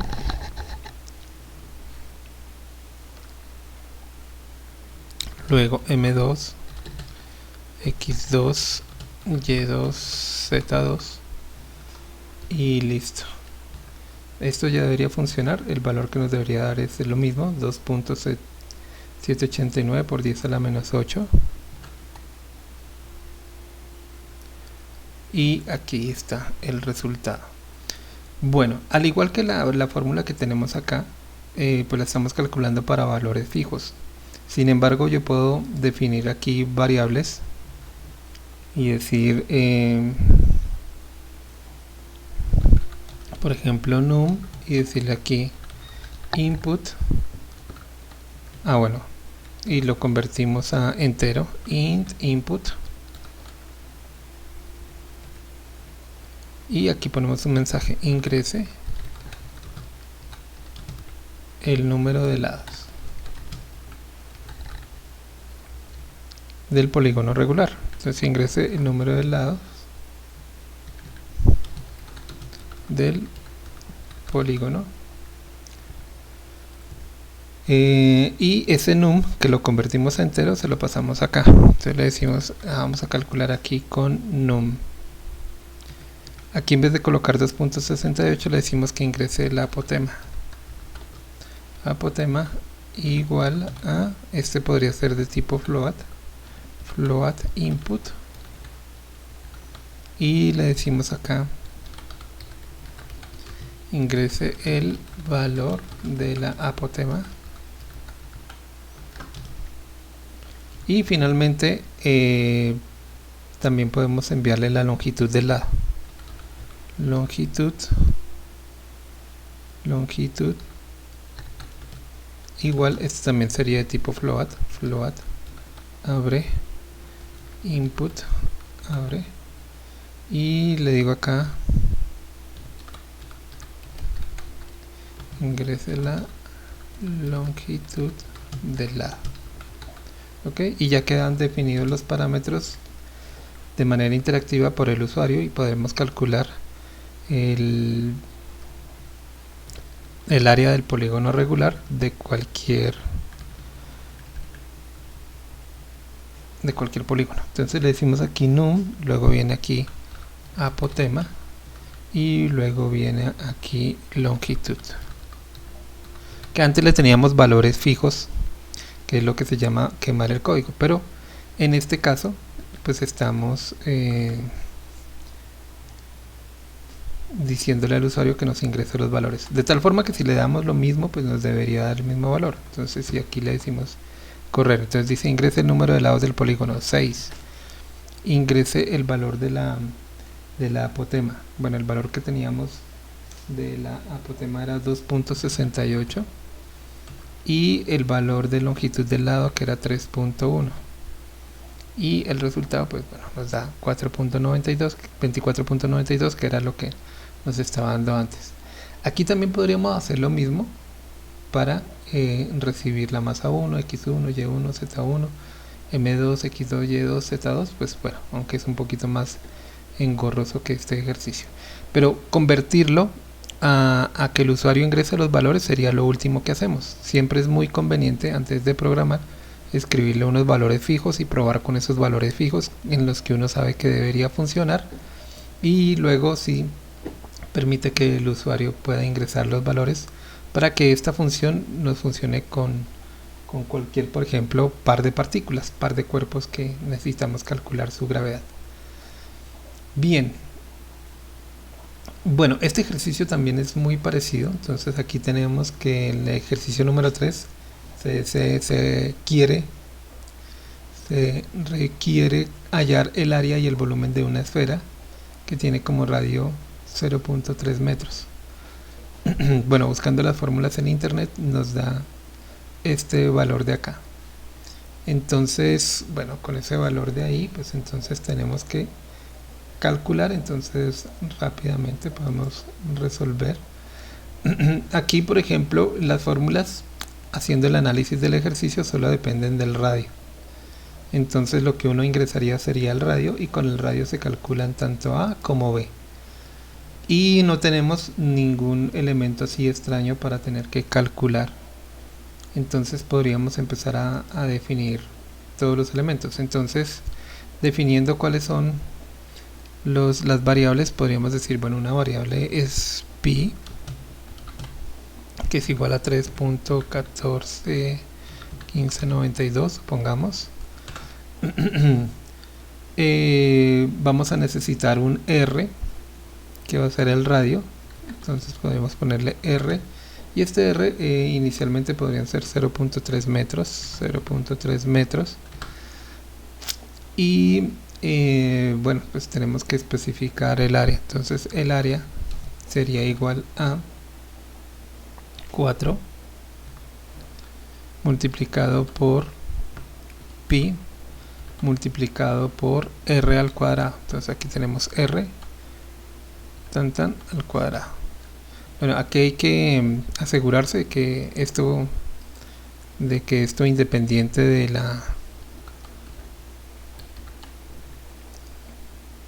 la precedencia de los operadores me funcione bien. Pues esos paréntesis de pronto sobran, pero pues ahí está.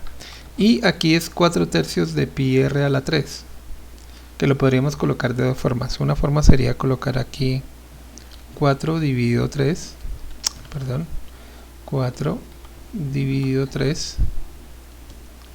por pi por r al cubo. Entonces aquí tenemos r a la 3. ¿Listo? Y bien, eso debería funcionar. Podríamos probar que están funcionando todas las fórmulas. Entonces aquí tenemos pi, tenemos r, tenemos a y tenemos b. Ejecutamos y vemos el resultado. Entonces 3.141592, 0.3.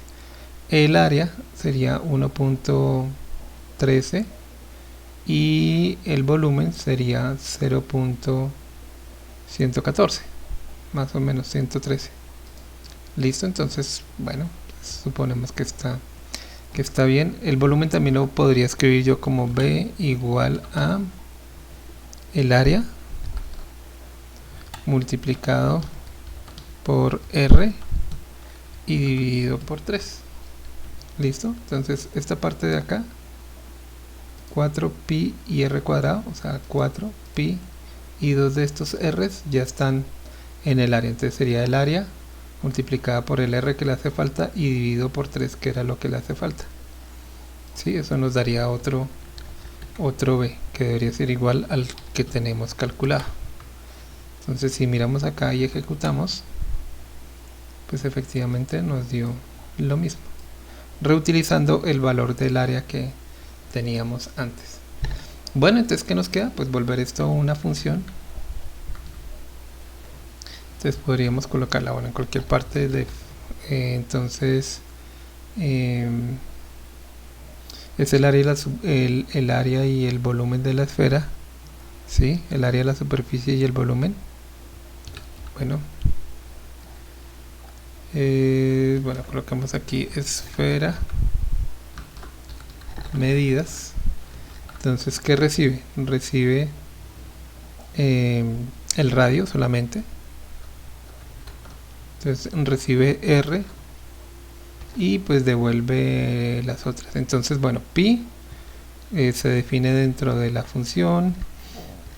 El R se coloca desde afuera, entonces este R no va. El A, y pues bueno, es que elegimos cuál de las dos utilizamos. Me gusta más esta de acá, entonces elimino esta y la voy a llamar solamente B. Y aquí entonces le doy return A y B. Listo. Entonces ya me queda aquí para definir la la función. Entonces yo le digo acá esfera medidas y le digo que lo haga con 0.3 metros. Listo, y me da las medidas que teníamos ahorita. También lo puedo arreglar diciéndole que R es igual aquí a input, bueno, float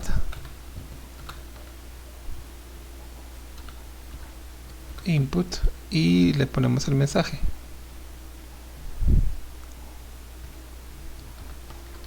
Le decimos aquí ingrese el valor del radio, y entonces aquí ya no le ponemos 0.3 sino le ponemos R, y ejecutamos y le damos 0.3 y verificamos que los resultados son los mismos de ahorita. Entonces 1.13 y 0.113, y bueno, ya de esta forma pues verificamos que está funcionando de manera correcta. Bueno, para terminar entonces este ejercicio, que la idea es calcular el interés efectivo anual para un crédito de libre. Bueno, se tiene la tasa de interés efectivo anual y la deuda pues se va liquidando a diario. Bueno, aquí quedó algo raro. Se supone que la deuda el día 1 es de 5.400.000. A los 30 días se pagan 450.000. Bueno, aquí me quedó mal este código. ¿Dónde está? Ya, es que quedó el valor de pesos. Listo. Para que me salga el valor de pesos, aquí tengo que ponerle este operador de acá, el barra invertida, porque si no pues piensa que es una fórmula de LaTeX, por eso se veía así tan raro. Listo. Entonces ahora miramos cómo nos quedó. Se ve igual. De nuevo revisamos. 450.000.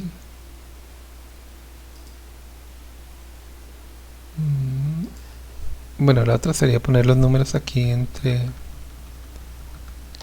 pesos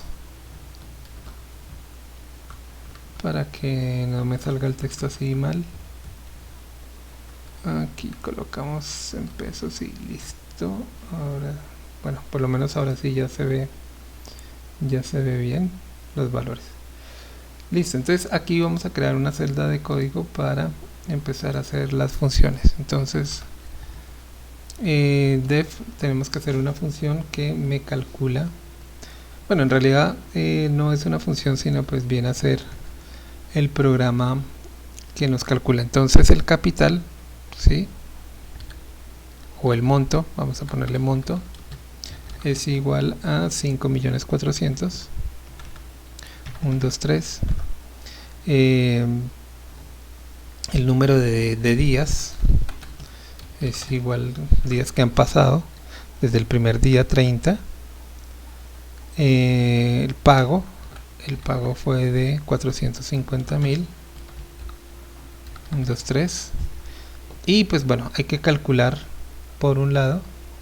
Entonces están en cuánto queda el monto después de que yo le retiro el pago, cuánto pagué por intereses y cuánto se abonó a capital. Bueno, sí, cuánto fue la plata que se pagó. Entonces, para calcular ese interés, entonces nos dicen que aquí tenemos una tasa que es del 12.5 efectivo anual, ¿sí? 12.5%, que bueno, si convertimos eso sería 0.125. ¿Listo? ¿Qué más datos tenemos? No tenemos ningún dato más. Listo. Bueno, entonces, ¿en qué consiste en este ejercicio? Nos tocaría calcular, saber cuál es la tasa diaria y multiplicar esa tasa diaria por el número de días, o sea, calcular el interés compuesto diario desde que está el primer día hasta el día 30. ¿Listo? Podríamos calcular ese interés. Y ya teniendo ese interés, entonces calculamos de acuerdo con el monto desde el primer día hasta el día de pago cuánto creció el monto, y pues luego determinamos esos 450, cuánto de ese valor que se pagó se fue a intereses y cuál hizo disminución en el capital, en el monto. ¿Listo? Entonces, bueno, para eso pues entonces hay que saber cómo convertir una tasa efectiva anual en una tasa diaria, o en este caso podría ser una tasa mensual, ¿no? Si asumimos que el efectivo anual serían para 12 meses y 30 días no representa uno de los meses. Entonces vamos a poner aquí tasa mensual va a ser igual. Entonces, ¿cuál es la fórmula para convertir de la tasa a la otra tasa mensual? Entonces yo aquí coloco tasa, le sumo 1 para que me quede en la unidad que necesito. Ustedes pueden encontrar estas fórmulas en internet. Entonces la fórmula sería, yo cojo la tasa, le sumo 1 y lo elevo. Entonces en este caso, como es para disminuir de un año a 30 meses, a 1 dividido 12, ¿sí? Y eso me da la tasa mensual más 1. Entonces si le resto 1, ya me queda la tasa mensual. Probemos a ver si eso efectivamente sí funciona. ¿Listo? Entonces ejecutamos. Bueno, me falta aquí imprimir tasa mensual. Bueno, si multiplicamos esto por 100, querría decir que el mes me lo están cobrando al 0.98, ¿sí? Casi 1. Y más o menos sí tiene ese orden de magnitud. O sea, más o menos cuando uno está hablando de una tasa del mes vencido fijo del 1, pues nos estaría saliendo un poco más de 13% efectivo anual. Entonces sí está bien calculado ese valor. Entonces si ya tenemos la tasa mensual, entonces quiere decir que ese monto va a crecer de acuerdo con la tasa mensual. Entonces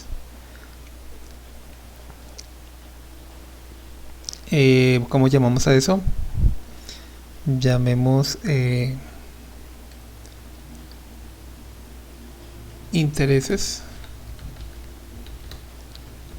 Entonces los intereses va a ser igual al monto por la tasa mensual.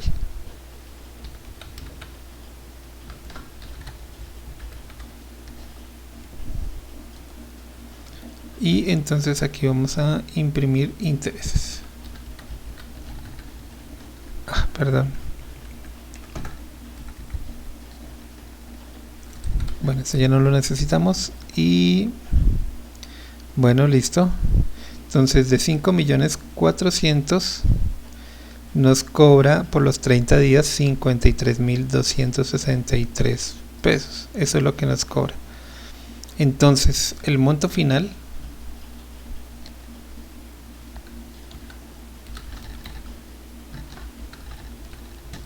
es que lo estoy haciendo paso a paso. El monto final sería entonces el monto inicial más los intereses menos el pago.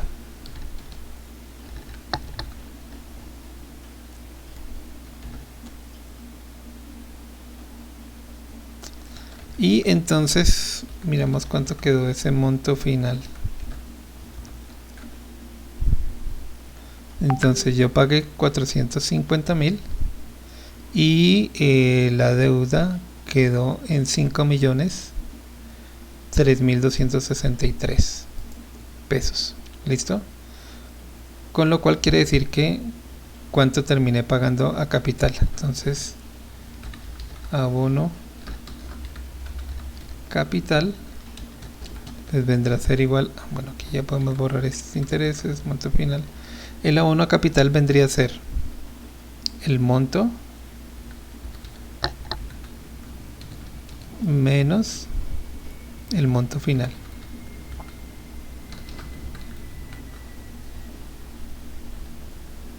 ¿Listo? Ese sería el abono a capital, que sería, bueno, una de las preguntas que se resuelven acá. ¿En cuánto queda la deuda? Entonces la deuda queda en monto final. ¿Cuánto se pagó por intereses? Entonces intereses pues es lo que vale aquí intereses. ¿Y cuánto se abonó a capital? Entonces abono a capital es este valor. Entonces vamos a responder en esa medida. Entonces aquí yo le coloco print. Entonces la primera pregunta es ¿en cuánto queda la deuda?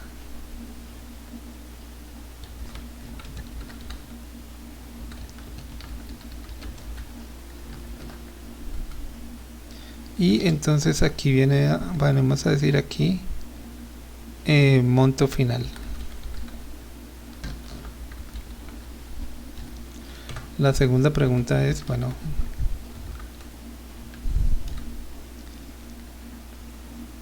¿cuánto se pagó en intereses?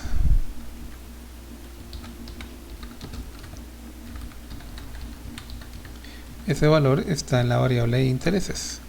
Entonces intereses. Y finalmente la siguiente pregunta era ¿y cuánto se abonó a capital?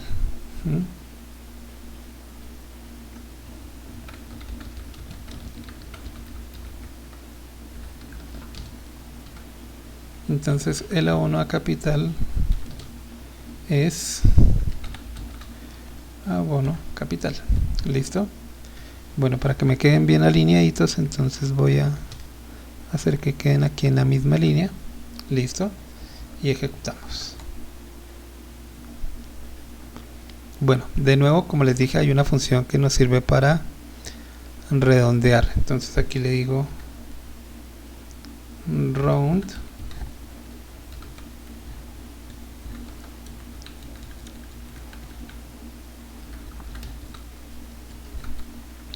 Bueno, los intereses sí hay que calcularlos con valores como son exponenciales. Hay que calcularlos con valores de punto flotante. Pero pues si queremos ver el resultado en valores que sean enteros, pues podemos ejecutarlos de esta forma. ¿Listo? Entonces la deuda queda en 5.003.263, se pagaron de intereses 53.263 y de capital 396.737. Si sumamos los intereses y el abono a capital nos debería dar 450.000, que fue lo que se pagó. Bueno, ¿qué más quedaría? Quedaría coger esto, convertirlo a una función y probar. ¿Listo? ¿Qué nos queda pendiente? Nos queda pendiente entonces la documentación de las funciones y los ejercicios que están planteados en esta sección. Bueno, con esto terminamos el video. Pues espero que les vaya muy bien con los ejercicios y cualquier pregunta, cualquier duda la estamos resolviendo dentro de la clase de la semana. Muchas gracias a todos por su atención y hasta luego.